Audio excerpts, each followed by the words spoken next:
5 দিন ধরে নিখোঁজ ছিলেন কামরাঙ্গীরচরের হাসাননগরের কাপড় প্রিন্ট কারখানার মালিক নূর আলম।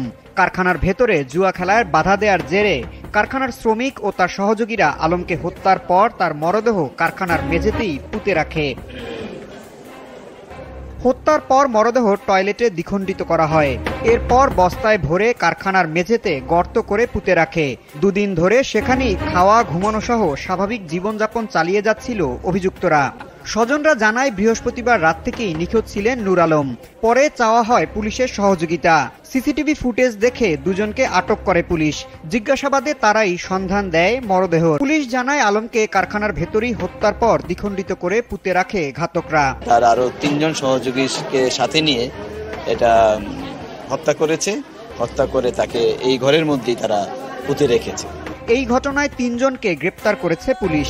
মাটি চাপা দেয়া, মরদেহ উদ্ধার সহ ঘটনাস্থল থেকে বিভিন্ন আলামত সংগ্রহ করেছে সিআইডির ক্রাইম সিন। মরদেহটাকে 2টা খণ্ডে বিভক্তি আমরা পেয়েছি।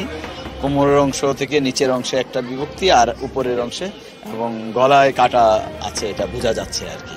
আপাতত পোস্টমর্টেম এবং সুরতাল করার পর বাকি সবকিছু আমরা বিস্তারিত আপনাদেরকে জানাতে পারবো। তদন্ত শেষে হত্যার প্রকৃত কারণ মিলবে বলে জানায় পুলিশ। কারখানার মালিক নূর আলমের গ্রামের বাড়ি ময়মনসিংহের গফরগাঁয়ে।